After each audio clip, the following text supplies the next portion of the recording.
Paul Manafort heading to court. Jury selection beginning today for President Trump's former campaign chairman.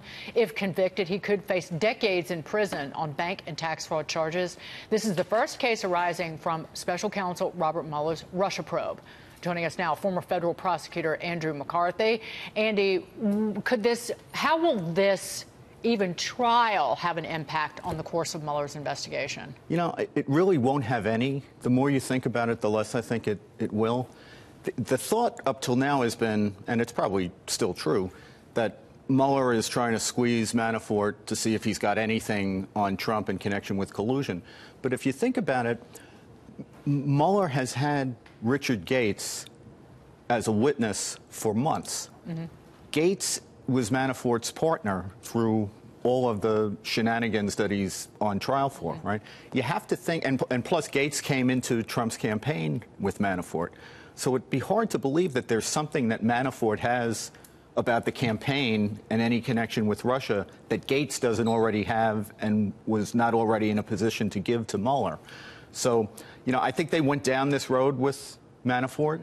All of the interesting thing is this may be a test of Mueller's prosecution, but it's not really a test of his investigation. The rationale for the investigation is any interference by Russia in the election and any connection that the Trump campaign may have had in that. This trial has nothing to do with that. And this is the first of two trials. There's Correct. Another trial that's going to happen in the District of Columbia. Right, and that one doesn't have anything to do with the rationale for the investigation either. The reason there's two trials is Manafort objected to being tried for everything, including some tax charges that he's entitled to have in a particular venue. Most people would want to have one trial where it all gets hammered out there. Mm-hmm. He decided to push for two. If you're Rudy Giuliani, though, would you wait until after all this is done to make a decision about allowing the president to potentially sit down for an interview, though? No, if I was Rudy, I wouldn't let the president sit down for an interview, period. Thank you for that very short answer, Andy. Switching gears to breaking party lines, Democratic Senator Joe Manchin meeting with Supreme Court nominee Brett Kavanaugh yesterday, becoming the first in his party to sit down with President Trump's pick for the high court. After the two met on Capitol Hill, the West Virginia senator described the meeting as productive. Vice President Mike Pence explained why the president chose Kavanaugh during that exclusive interview with Maria Bartiromo last week.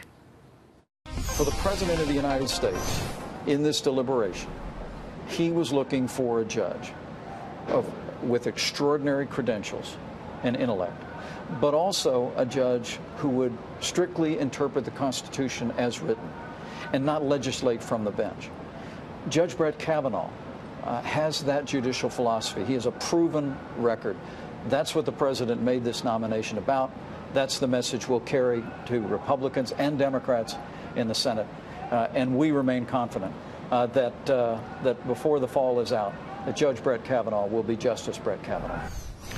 Senator Joe Manchin, Heidi Heitkamp, and Joe Donnelly were the three Democrats who voted for Neil Gorsuch. Do you expect all these three to get on board, or even more? We heard from Rand Paul yesterday. He's a yay vote on Brett Kavanaugh to be on the court. Yeah, I do. I think that, in fact, the dynamic going on inside the Democratic Party now may actually draw more moderate Democrats toward Kavanaugh because there's, I think, in the places where they're running, which are states that Trump won, some places like Indiana where he won by a lot, there's a lot of pressure on those Democrats to distinguish themselves from the sort of flavor of the month that we have of the hard progressive left, particularly the woman who won in New York.